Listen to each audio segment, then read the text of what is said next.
Hey guys, welcome back to the world of English. Today we are going to look at a few words. Are you guys ready? So fasten your seatbelts. We are going to begin. Did you notice how I pronounce the word fasten? Fasten your seatbelts എന്നാണല്ലോ ഞാൻ പറഞ്ഞത്. Fasten എന്നാണോ ആ word pronounce ചെയ്യുന്നത്? So ഇതുപോലെ നിങ്ങൾക്ക് pronounce ചെയ്യുമ്പോൾ confusion വരാവുന്ന കുറച്ച് വേർഡ്സ് ആണ് നമ്മൾ ഇന്ന് നോക്കാൻ പോകുന്നത്. ഈ വേർഡ്സിൻ്റെ ഒക്കെ പ്രത്യേകത ഈ വേർഡ്സിലൊക്കെ ടി എന്നുള്ള ലെറ്റർ ഉണ്ടാവും. പക്ഷെ ട് എന്നുള്ള സൗണ്ട് നമ്മൾ പ്രൊനൗൺസ് ചെയ്യുമ്പോൾ ഉണ്ടാവില്ല. Okay, so let's get started.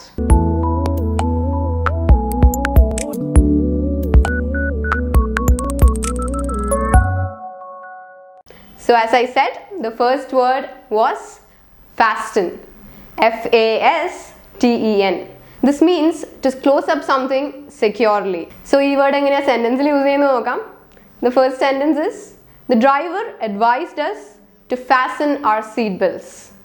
The driver advises to fasten our seat belts. Okay, fasten അല്ല, fasten our seat belts. So നമുക്ക് next sentence നോക്കിയാലോ. Next sentence is, Tom fastened his belt quickly as he was late for his interview.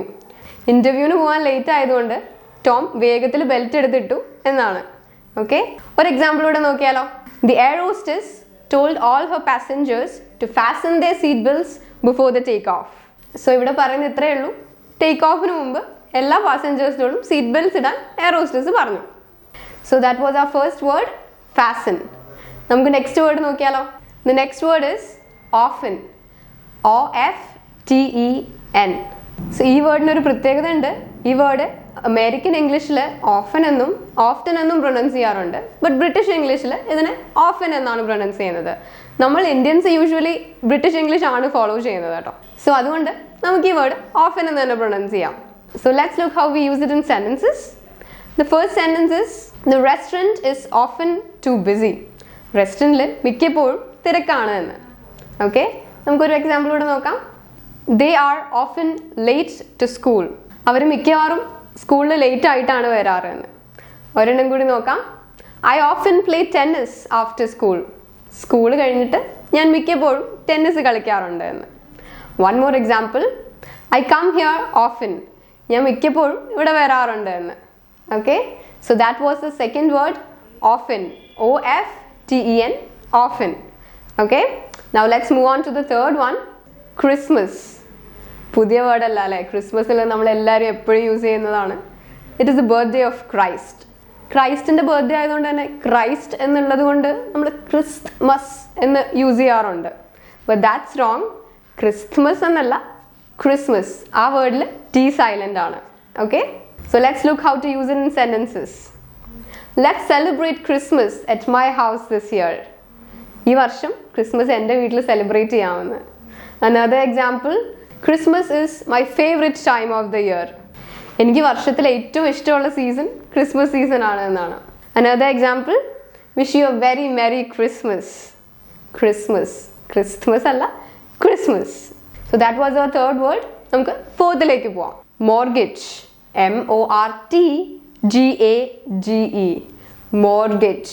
Mortgage അല്ല, mortgage. ഇത് ബാങ്കിങ്ങും ഫിനാൻസും ഒക്കെ ആയിട്ട് relate ചെയ്തിട്ടുള്ള വേർഡാണ്. നിങ്ങൾ ലോൺസ് ഒക്കെ എടുത്തിട്ടുണ്ടെങ്കിൽ നിങ്ങൾക്ക് എന്തായാലും പരിചയമുള്ളൊരു വേർഡായിരിക്കും. നമ്മൾ ആധാരമൊക്കെ കൊണ്ടുപോയി പണയം വെക്കുന്നതിന് പറയുന്നതാണ് കേട്ടോ. ഇതെങ്ങനെയാണ് സെൻറ്റൻസിൽ യൂസ് ചെയ്യുന്നത് നോക്കാം. They hope to pay off the mortgage on the home by next year. അടുത്ത വർഷത്തിനുള്ളിൽ അവർ വീടിൻ്റെ മേലുള്ള ലോണൊക്കെ കൊടുത്ത് തീർക്കാൻ അവർ പ്രതീക്ഷിക്കുന്നു എന്നാണ്. Okay, let's look at another example. She mortgaged her house in order to start a new business. ഒരു ന്യൂ ബിസിനസ് സ്റ്റാർട്ട് ചെയ്യാൻ വേണ്ടിയിട്ട് അവൾ വീടിൻ്റെ ആധാരമൊക്കെ പണയം വെച്ച് പുതിയ ബിസിനസ് സ്റ്റാർട്ട് ചെയ്തു എന്നാണ്. The last example is, paying mortgage is a big worry for a lot of people. ഈ ലോണൊക്കെ എടുത്തു കഴിഞ്ഞ് കൊടുത്തു തീർക്കുക എന്നുള്ളത് വളരെ വലിയ പ്രശ്നമാണ് ഒരുപാട് പേർക്ക്. Okay, that was it about the word mortgage. M-O-R-T-A-G-E, but we pronounce it as mortgage. Okay, don't forget that. So the last word is castle. C-A-S-T-L-E, castle. നമ്മൾ കഥകളിലൊക്കെ ഒരുപാട് കേട്ടിട്ടുള്ള വാക്കാണ് കോട്ട എന്നുള്ളത്. അതാണ് castle. Okay, so let's look at a few sentences using the word castle in it. The castle has remained intact over the centuries. നൂറ്റാണ്ടുകളായിട്ടും ആ castle അതുപോലെ തന്നെ നിലനിന്നു പോകുന്നു എന്നാണ്. Okay, let's look at another sentence. Let's go to see the castle. നമുക്ക് ആ castle, നമുക്ക് ആ കോട്ട കാണാൻ പോവാം. When was the castle built? ആ കോട്ട എപ്പോഴാണ് പണിതത് എന്ന്. Okay, another example. That is an old castle. അത് പഴയ ഒരു കോട്ടയാണ്. Okay, so that was it for today. ഇന്ന് നമ്മൾ നോക്കിയ words എന്തൊക്കെയാണെന്ന് ഓർമ്മയുണ്ടോ?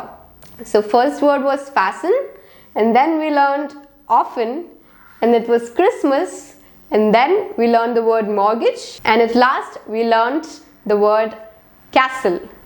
I hope you will never forget these words and how to pronounce these. So that's it for today. Keep watching, keep learning with English Ladder.